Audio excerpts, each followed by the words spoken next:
How do I feel about the current rap game being stale? I feel like they say that every couple of months because there are always kind of like dead periods before summer. Because all these rappers wait till summer to drop so they can go to these festivals and perform new music. Like that's just a known thing. Or spring. And technically spring hasn't even started yet. We got 2 days, March 21st for the rap game to start, March to start. Spring to start. And therefore that's when everybody's gonna start ramping up all these rollouts, even like Travis Scott, Uzi, Cardi. But it's a known thing also that during the holidays, such as like after Thanksgiving or even before that, the music industry shuts down. Like nobody goes to work, nobody goes to the office. Yeah, the SoundCloud continues running, but really, you know, there's too many holidays going on. It's just not a good time to drop, especially because a lot of the money made in the music industry now is through touring and performing and merch and whatnot. And it's hard to market that during the winter because everybody's inside. They got family. They already got plans for travel. So it's hard to sell tickets. So it's just best to drop an album and then tour right after when everybody's still excited about the music during the spring and summer. So yeah, music is stale right now. And I do think that we need a new generation to come in like we did get Yeet, Sofago. Summers has been here for a while in autumn, but like, you know, they moved up a level, but we do need another generation like 2016 through 2018 of like the X, Juice, Uzi, Cardi, insert all the rappers that are big now. Trippy. Did I already say Trippy? I don't know. That like we need another one of those to invigorate the game again. But I don't know.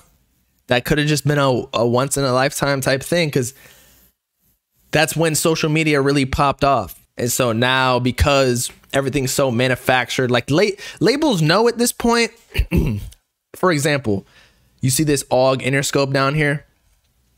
And not to, you know, we know Summers grew organically, but labels such as 10K Projects know to not put the label in, like this is the most intricate of details to put the label right here for Summers. It still says Summers at the bottom. So it makes him look like he's independent. So if they're doing that for him, where people, his fans know that he's signed, for other artists who are currently blowing up, they're also backing them. Like some of the ones that are still technically underground now, they're backing them, putting money behind their marketing and whatnot. And people don't even realize. So their labels know to be kind of hidden in the shadows.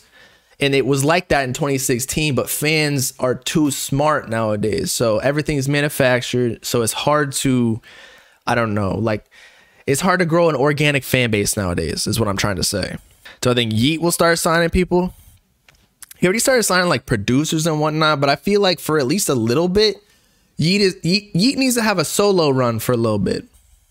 Like he's a top artist. He needs to really fulfill his top potential that he can get to. And I don't even think he's there yet. Like Afterlife did well. It got like number 3 or 4 on the Hot 100 Billboard or Hot 200 Billboard.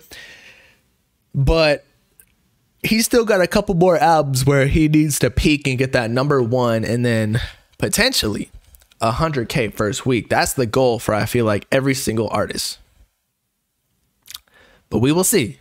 I hope he does. I hope all these artists do success or do well.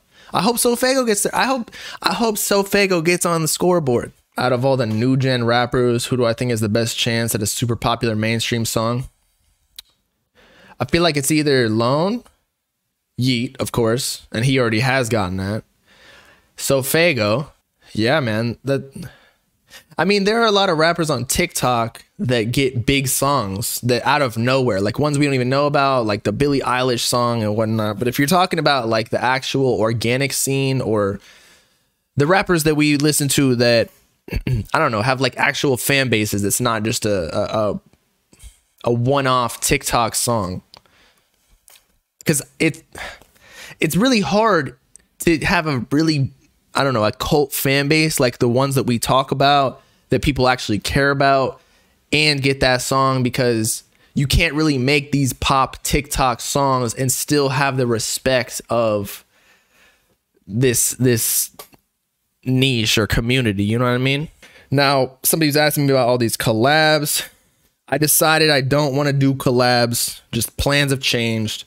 I'm going to the documentary game because that's just better. Like, I hate being that guy, that YouTuber who's always asking like, you see these people on TikTok, you see these people on YouTube that are like doing little mini interviews with rappers and whatnot. And personally, it just feels cringe for me to go up to people like, yo, so what's in store for your music nowadays? I'm like, bro, I got a certain job that I do. I feel like I do it well. Talk about these artists, talk about whatever's going on in the game. I don't need to be, especially like at the level I'm at now. Who am I going to interview? Like, I don't want to interview underground rappers because I don't even necessarily trust that all of them will even do well. Now, would I interview Destroy Lonely or Yeet or Ken Carson or Sofago? Sure. But at this point, they're already like, it's superstar level. So like, they don't need me. They don't want to mess with me. Like, I mean, they mess with me behind the scenes, but like, it doesn't help their career for me to do anything with them. You know what I mean?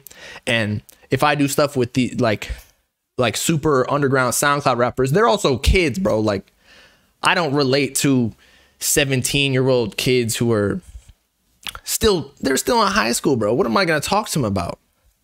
And the last time that I talked to one of these underground rappers on a stream, like I got kicked out of the studio with Trippie Redd. So it's just not worth it, bro. It's like the cons outweigh the pros. And yeah, I would interview Cardi, but like, what am I? He's the people that I want to do interviews with. Like, they're not going to do interviews with me. So I'm just going to keep going with my own thing. I'm going to keep streaming, be low key about it. I'm going to maintain whatever I got going while expanding the main channel. The main channel is going to be where all the growth is, with like the documentaries and whatever else that I figure out works. Like, it's all an algorithmic game, right? I got to Mr. Beastify it somehow. And then the stream, though, this is like where it actually goes down. What is the next documentary? I don't even know, man. I'm still working on it.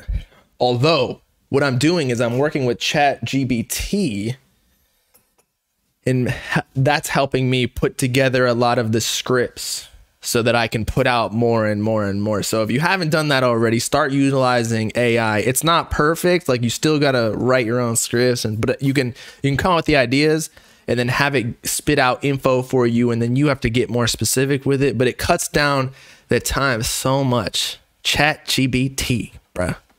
GPT.